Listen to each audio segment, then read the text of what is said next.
RCA opens a vault in 1976. Inside are recordings the label has already given up on, sessions from artists it's actively trying to bury, music nobody in the building believes in enough to release. An executive pulls the tapes, presses them onto a single album, and ships it to radio without one new recording, not one session, not $1 spent on new music. What happens next is the most expensive mistake a music industry makes by doing absolutely nothing. That album becomes the first RIAA certified platinum record in the history of country music.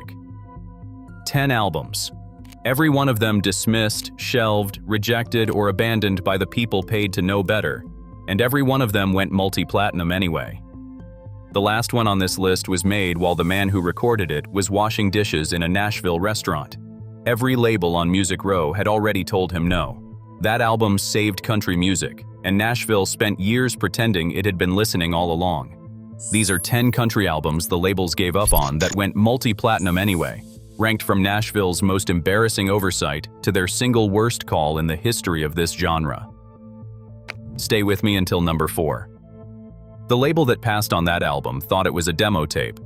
It cost $20,000 to record. It goes to number 1. Number 10. At Folsom Prison by Johnny Cash. By the mid-1960s, Cash's standing in Nashville is complicated. The addiction is documented, the live shows are unreliable, and Columbia has a major artist who's also a liability. Label executives aren't interested in compounding the problem by recording him in a maximum security prison in front of convicted felons. Cash pitches the idea for years. The answer is consistently no. Producer Bob Johnston finally agrees to take it to Folsom. The January 13, 1968 session runs 2 shows back-to-back in the prison dining hall with 2,000 inmates in the room. Cash opens by telling the audience he's been everywhere they've been, and the crowd responds to every line as if he's been reading their mail for 20 years. At Folsom Prison reaches number 1 on the Billboard Top Country Albums chart, crosses into the pop chart, and revives a career Columbia had quietly written off. The album they spent years refusing to make saves the man they were about to lose. Number 9. Why Not Me by the Judds. Naomi Judd moves to Nashville in the early 1980s with her teenage daughter Wynonna and no industry access, no publishing deal, no manager, and no money. She is working as a nurse. She records a demo and hand-delivers it to producers herself, because there is no other way in. What gets her the audition at RCA is not the tape. She walks into executive Joe Galante's office and sings live, just the 2 of them in a room at the label's Nashville headquarters. Galante signs them on the spot.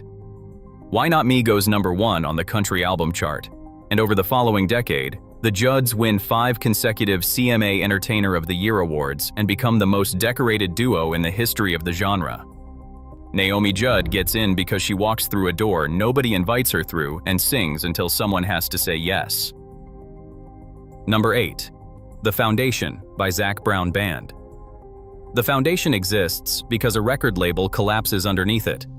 Brown records the album for Live Nation Artists, a short-lived label venture that shuts down before the record sees a proper release.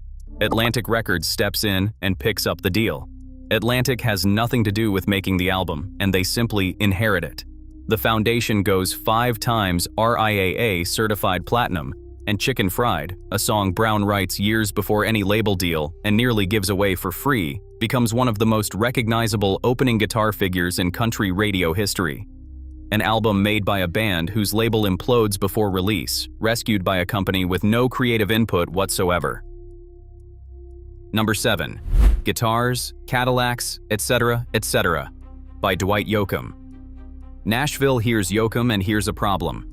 Too hillbilly, too traditional, too far outside the commercial lane the 1980s pop country machine is running at full speed.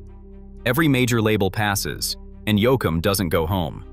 He takes his sound to Los Angeles and starts playing punk and rock clubs on the Sunset Strip, opening for X and Los Lobos for crowds who've never once heard a man sing like Hank Williams in that room.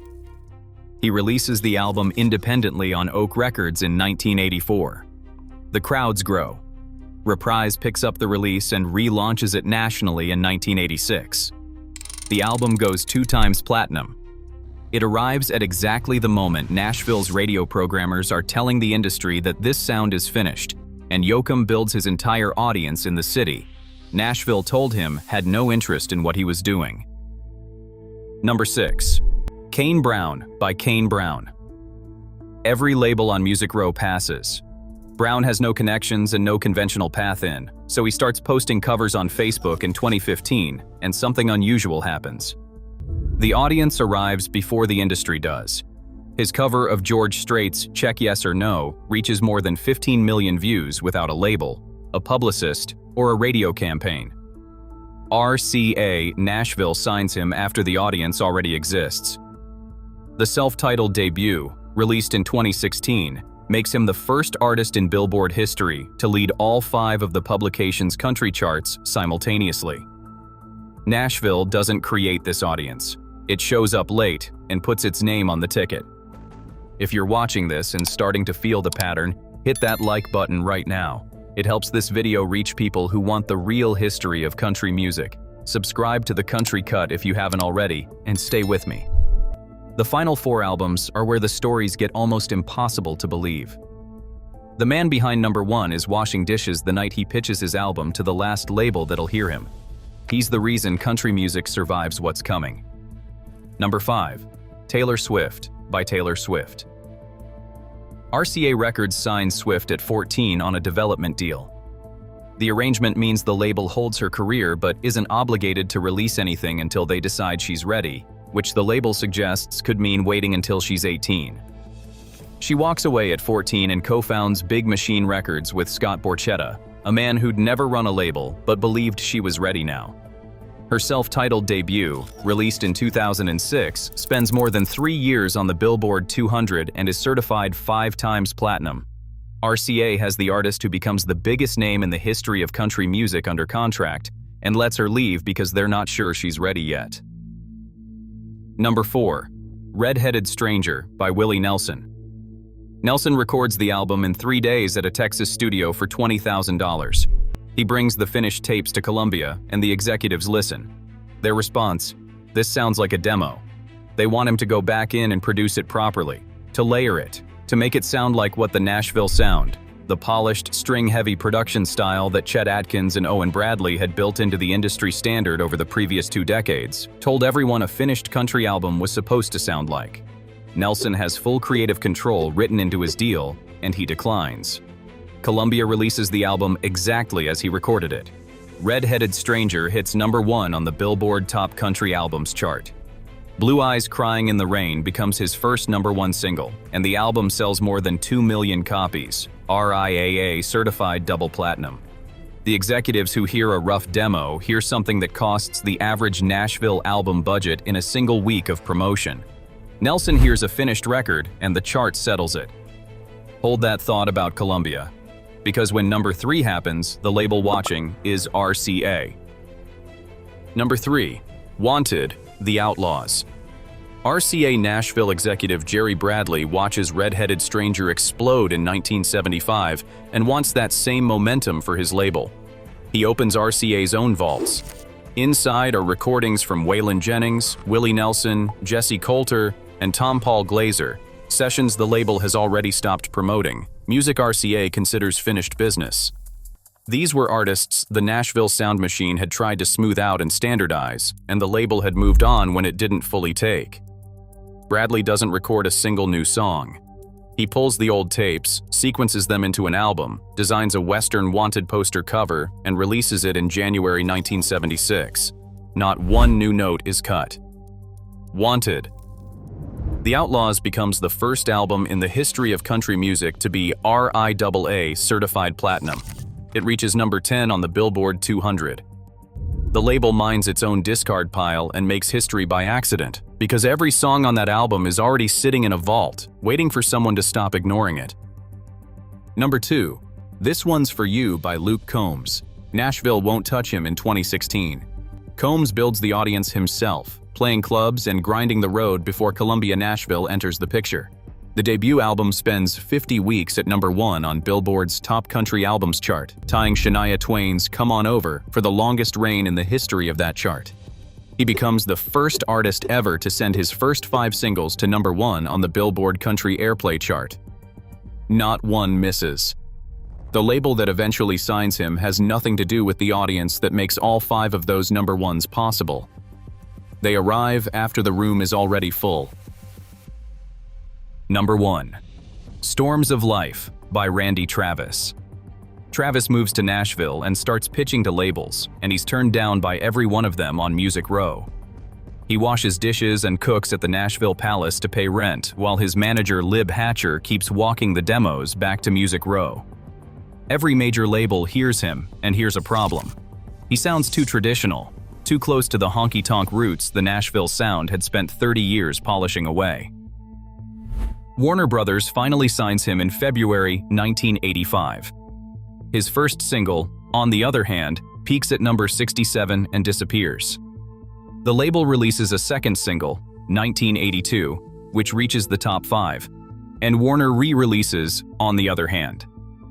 This time, it goes to number 1.